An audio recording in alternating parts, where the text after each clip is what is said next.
Last week we joined in the responsive reading dealing with ashes. And that spoke of how all the stuff of life, if you don't have God, you've got ashes. Well, what if you do have God? What's a reasonable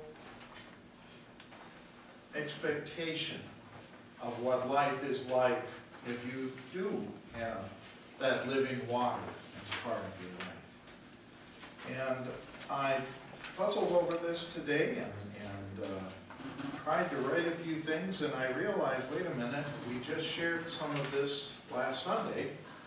What is it to speak of normal life with God in it? And I thought, hey, this is prayer. So let's share that prayer together now. This prayer that almost everybody's heard the first 3 lines, and almost nobody's heard the rest. But it's the whole prayer that I would say fills the bill of what is life like with God in it. God grant me the serenity to accept the things I cannot change, courage to change the things I can, and the wisdom to know the difference.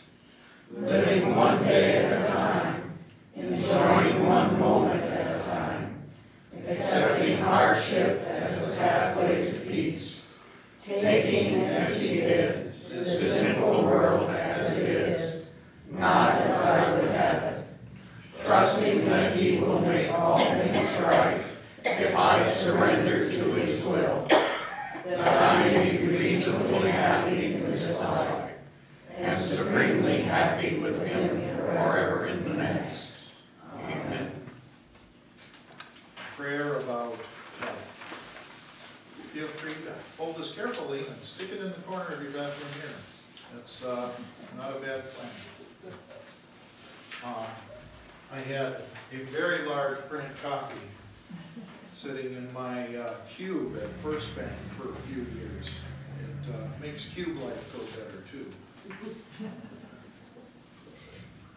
Well, last Wednesday I opened the series, and series it is. I had a few people come up to me Sunday after the service and they say, I didn't quite figure out what point you were making. And it was sort of like, well, I didn't really get to the end, because the end is a few weeks away. This is a series of 12 sermons. So aren't you glad that on the second one I didn't get to the end? The other 10 would have bored you silly. So keeping it in mind that in a series of sermons, the point sort of stays open as you go along. The game is broken down into quarters. So this will be the end of the first quarter tonight. We'll get to a point of where the first 3 make a certain amount of sense in and of themselves. So I began last Wednesday with the notion that people cannot choose not to sin. And I apologize for the double negative, but you know, nothing else has served me quite so well. People cannot choose not to sin. People try to choose not to sin all the time, and the only really good explanation for why nobody has done it is people cannot choose not to sin. And the proof is simple enough. Find somebody who has chosen not to sin and never has again, and I want them to finish the sermon. I'd love to hear the rest of that series, but I'm secure in my job, I'm afraid. I can't find anybody like that. I can find some people who are close to it, and the closer I find people to it, the more insistent they are that, no, I have not found anyone such a person at all. I think that the lack of a human being that we know we've ever met in our whole long lives of any generation that has stopped sinning is proof enough that it really shouldn't be one of our goals either. If it's one of our goals, it will disappoint. So, and then on Sunday, I continued with the idea that it's really important to be approaching this whole matter of sin with a certain amount of despair that we ourselves are ever going to find our way out of it. But the despair isn't to be toward life. The despair is only to be towards that particular goal. That goal of being sinless for the rest of our lives. It's not going to happen by virtue of anything that we find inside of us. But, and this is where we suspend the despair, it is going to happen by virtue of something outside of us. Or at least it could. I shouldn't say it is. It could happen by virtue of something outside of us. I did throw out one other possible source of power, since we ourselves were powerless. I said, well, you know, we could maybe shackle ourselves to a couple other good people and they would make sure that we didn't sin. But we'd probably poke one of them in the eye fairly quickly, and then we're back up in the same problem again. And besides, groups are difficult. One group creates a blood donor society, another group creates a lynch mob. So groups in and of themselves aren't really the way to have this life that is free of sin. And of course, always remember that we're not talking about sin as it may have been defined when we were in Sunday school. I'm dealing with sin as that which destroys our sense of self, our relationship with our neighbor, or our relationship with God. Wherever you find the destruction of relationship, you look around, you can find there was sin recently in the neighborhood. So this whole business of how do we resist sin, well, we can't not do it, but we still want to not do it, because when we do it, what do we got? Destroyed relationships. We feel terrible about ourselves. We think, I'm not praying to God, God's mad at me. There's no good future for someone who is trapped in sin. So we want out, but we can't get ourselves out. So how do we get ourselves out? Well, we turn to a power greater than ourselves, which is, of course, God. Well, that's easy. We're done, right? Of course, one of the things that we love to do with God is we love to get God cozied up near our immovable object with his insuperable power, and then we insert ourselves. I think I talked about lifting a locomotive. And there's this locomotive, and I can't lift it. No fool would expect to be able to lift it. But this big God crane can lift it. So I'll just hold on to the God crane, and I'll hold on to the locomotive and say, pull. And that goes very badly in a great hurry. Snap. We need to hook God directly up to this thing. And, well, that's hard to do. That's very hard to do. It's important to know that Jesus is the way, that God can do what we can't do.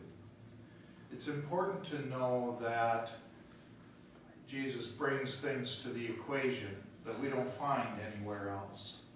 We spoke of the woman at the well, how she was asked by Jesus if maybe she'd like some living water.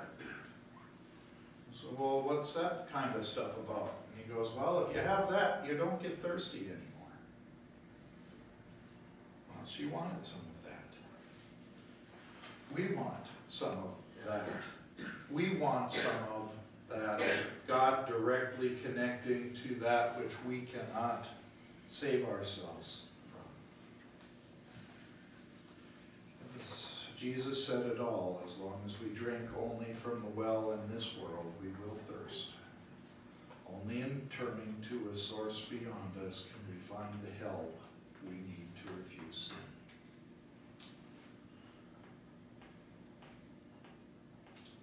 All of this sums up easy. Last Wednesday, I can't choose not to sin.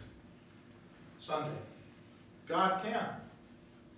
And now we come to that critical juncture that struck fear into my heart as a seminarian. See, in preaching class, you could go along, you could have your illustrations all in a row, you could have great eye contact, and your presentation as smooth as oil on glass. Is just beautiful. And then you get to the end, and the professor looks up to you and he says, "So what?" And here's where we are right now. It's like, I can't do what I need. God can. Close the idea. If you do it now, my old prof will look up and say, "So what?" What changes? Nothing changes. Just believing that God exists and is capable of helping us isn't going to change anything in our lives. In the book of James, we get sort of a snapshot of this. James says, "Do you believe that there is one God? Good for you." Demons believe that too, by the way. Yeah, I guess they would. James points out to us that believing the right thing, even knowing the right thing to the bottom of our heart, even being sure that it's true, doesn't change a thing. What's missing from knowing we can't and that God can is whether or not we're going to let God at it. Well, let's see. Do we let God tell us how to live? Oh, wait a minute. He already did. We have 10 commandments. Jesus gave us an even shorter list. Love the Lord your God with all your heart, mind, and soul. And if you want to count it as a second one, love your neighbor as yourself. Okay. So we can see from the 10 commandments given by Moses and the great commandments given by Jesus that we do in fact have instructions on how to live. Now that we know how God wants us to live, I guess then the next appropriate thing to do is to figure out how it is that God forces us to live that way. He must force us to live that way, right? I mean, He is God, His unstoppable power. We have the instruction set. We have to live that way. But God doesn't force us to live that way. Now, I find this extremely irritating. I do experience pain when I sin, when I destroy relationships with people I care about. I experience pain, they experience pain, probably some people down the road get a bit of that pain. I want God, and have asked on numerous occasions, Lord, force me, make me quit sinning. And God hasn't come through for me yet. And it's very irritating. It's even more irritating when there's someone who is sinning against me, destroying their relationship with me, or maybe hurting someone I love, and God doesn't have any interest whatsoever, apparently, in having that person become different either, because I pray for that person to become different, and it doesn't happen. God simply isn't in the business of reaching out of clouds and squishing sinners onto the sidewalk. As irritating as that is, if I do step back, I realize this is very fortunate. If I truly believe that I can't stop sinning, and I want God to squish sinners into the sidewalk, I've got a death wish. So it's very important, perhaps, that God not honor my request that He make me do something. The Lord doesn't force us to live according to the commandments. They're a gift. You want to live with murder and theft in your life? Okay, there you go. If you want to not live with murder and theft in your life, you've got the commandments. They're a blessing. So many people rail at the commandments. Oh, God's telling me what to do. This is, well, yeah. But it's really more of a suggestion. Because have you ever seen the bullwhip? No. It doesn't get forced. We discover that God isn't very pushy. God may have tremendous wisdom, tremendous gifts, tremendous power. God won't zap us. And that's very important for our question today is, I want to let God do this stuff, but God doesn't lift a finger when we beg Him to make us change. We've noted that knowing God can't and I can't and God can changes nothing in our lives. Believing the truth is great, but it takes more than asking. It truly takes letting.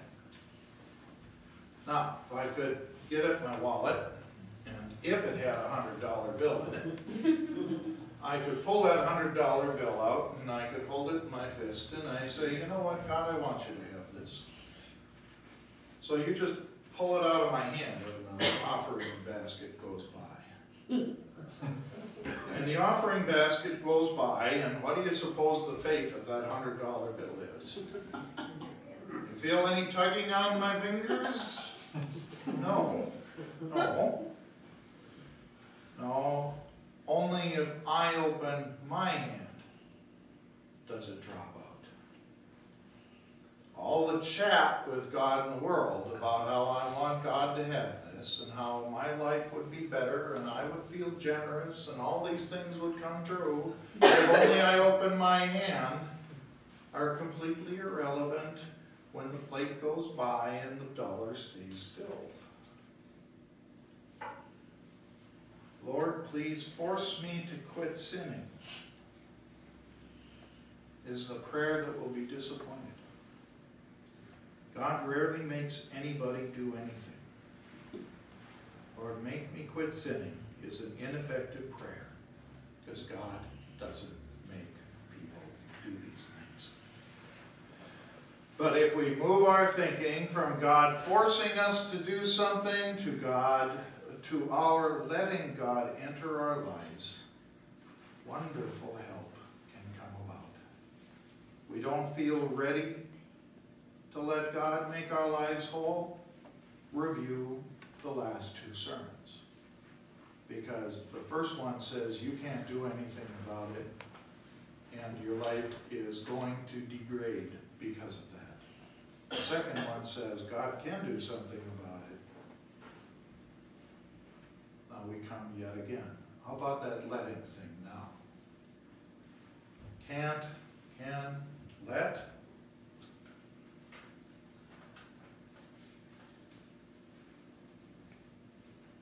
It's the only good way to go. If we don't feel that sin is destroying our lives, we probably don't feel much pressure to change. If we don't seek help, we won't look for or find God. If we don't believe that God is really ready to help, we aren't going to turn our lives over to God so that we can be whole. The path to wholeness follows a sequence. The sequence, each stone is laid on the last. The foundation of a new life begins with I proceeds to God can. It next goes to I'll let him. And on those three rocks,